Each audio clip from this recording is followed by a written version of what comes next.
Konkan railway कॉर्पोरेशनला सुमारे 35 वर्ष पूर्ण झाली आणि त्याचं स्वप्न जे आहे ते पाहणारे प्राध्यापक मधु दंडवते आणि या मधु दंडवतेंनी अक्षरशः प्रयत्न करून ही कोकण रेल्वे जी आहे ती मुंबईपासून अगदी कोकणापर्यंत आणि साऊथ पर्यंत पोहोचवण्याचं काम जे आहे ते पूर्ण करण्यासाठी प्रयत्न केले होते आणि त्याला आज कोकण रेल्वेला बरोबर 28 वर्ष पूर्ण झाली।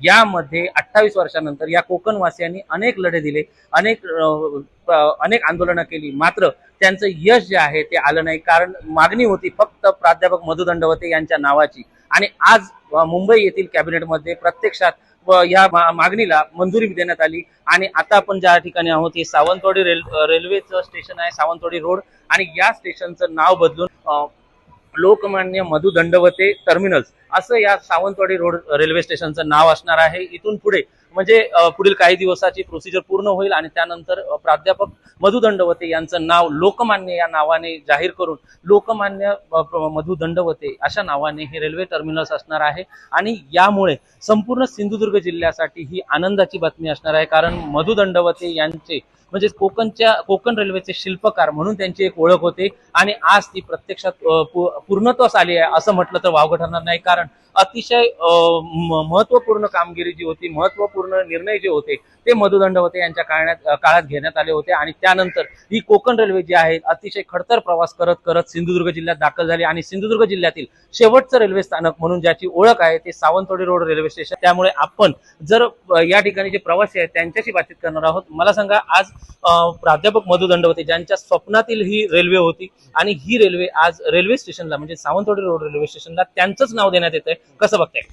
आता माननीय दंडवते साहेबांच्या बाबतीत सांगायचं झालं तर स्वच्छ चारित्र्य आणि त्याचे जे नेतृत्व होतं ते आजपर्यंत असं कोणालाही कुठेही त्यांच्यासमोर बोट टाकण्याची हिंमत झाली नाही। कारण त्याचा आज पण आम्ही म्हणतो की नेता असावा तर मधु दंडवते साहेबांसारखा असावा आणि त्या माणसाचं नाव ह्या सावंतवाडी रोड टर्मिनलला देत आहे म्हणजे मला वाटतं हे एक त्यांना आपण जे काय हे नाव देऊन त्यांनी जे काय कार्य केलं त्याला आपण एक प्रकारचं उजाळा दिलंय आणि दाखवतोय आपण की यांचे शिल्पकार कोण तर दंडवते साहेब शिल्पकार। आज यापूर्वी फक्त त्यांची आपण पोस्टर लावली होती पण पोस्टर पलीकडे काय केलं नव्हतं। सगळे ह्यांना आपण दंडवते साहेबांचं फक्त पोस्टर लावलंय। आज ह्याचं एकमेव स्टेशन असं आहे की ज्याचं कन्व्हर्शन म्हणजे मंजुरी होऊन आज या स्टेशनसाठी नाव लोकमान्य दंडवते साहेबांचं नाव दिल्यामुळे आज कोकणवासीच्या मनात एक आनंदोत्सव करणारा दिवस आजचा आहे आणि त्याच्यामुळे भविष्यात त्यांनी जे काय केलं दंडवते साहेबांनी कोकणासाठी त्याचं तीच झालं म्हणायला हरकत नाही। मला सांगा, 28 वर्ष लागली ही कोकणवासियांची मागणी जी आहे ती पूर्ण होण्यासाठी, मात्र सध्या आजच्या कॅबिनेटमध्ये हा निर्णय घेण्यात आला। प्रकर्षाने जर बघितलं तर मंजुरीसाठी अनेक प्रस्ताव दिलेले होते शासनाकडे, अगदी मंत्री असतील, मुख्यमंत्री असतील यांच्यापर्यंत देखील प्रस्ताव जात होते, मात्र सध्या आता हे नाव देण्यात आलंय। याकडे जर आपण एक कोकणवासी आहात, आपण काय सांगा? खरंच मुख्यमंत्री साहेबांनी स्वागतार्ह काम केलं हे।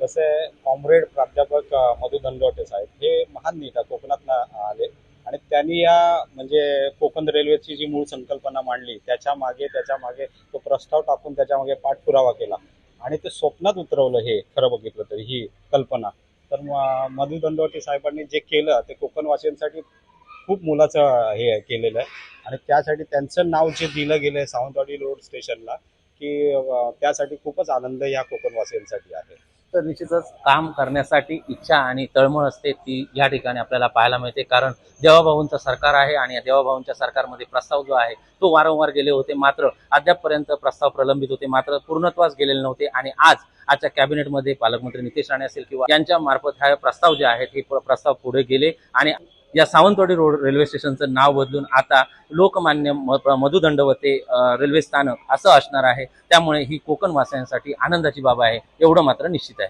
व्हिडिओ जर्नलिस्ट विशाल रेवडेकर, LS मराठी, सिंधुदुर्ग।